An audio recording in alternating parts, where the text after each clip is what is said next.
আরে কি এটা দেখি না মতো।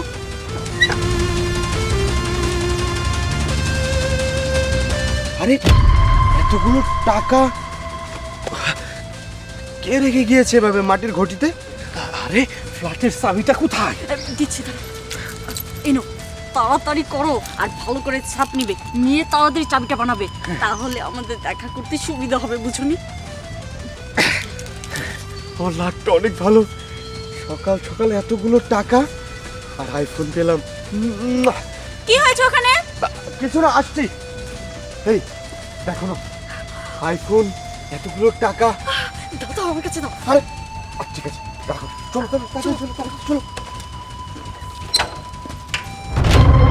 কি হলো? কি ব্যাপার? এই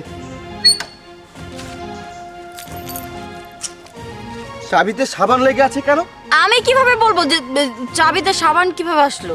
তাহলে এই চাবিতে সাবান কিভাবে আসবে? না না, আমি সত্যিই জানি না, আমি তো তোমার চাবি ধরিনি। তুমি জানো না? না। আরে তুমি আমাকে থাপ্পড় কেন মারলে? আমি তোমাকে কেন থাপ্পড় মেরেছি তাই না? তোমার ওই বদমাইশ বয়ফ্রেন্ড এসেছিল চাবির ছাপ নেওয়ার জন্য, তাই না? কি বলছো? বয়ফ্রেন্ড মানে? বলছি, কিন্তু তুমি জানো কিভাবে? আমি কিভাবে জানি শুনো তাহলে।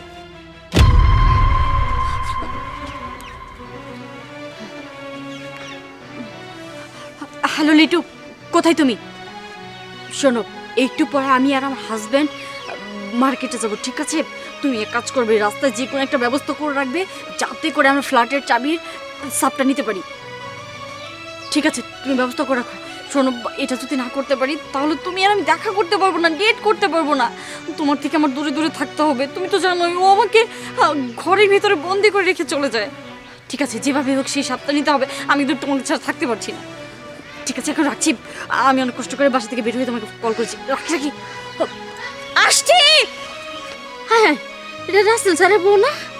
রাসেল স্যারের বউ অন্য একটা বেটার লগে সম্পর্ক করে।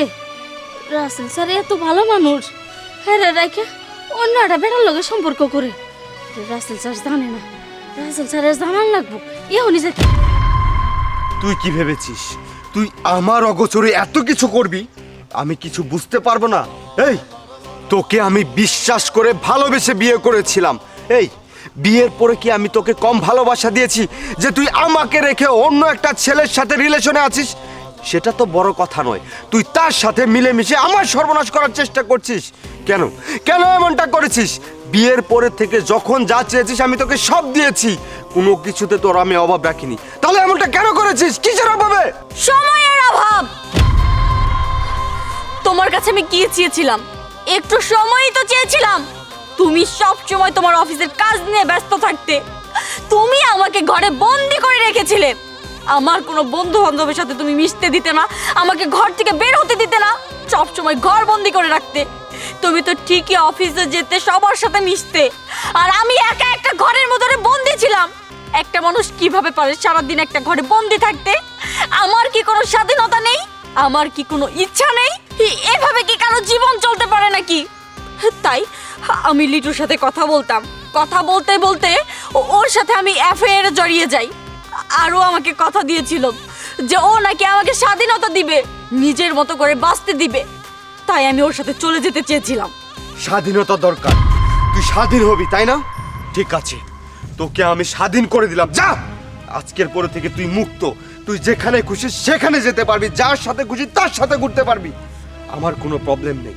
তোকে আমি ডিভোর্স দিয়ে দিব, সময় মতো ডিভোর্স লেটার তুই পেয়ে যাবি। দে।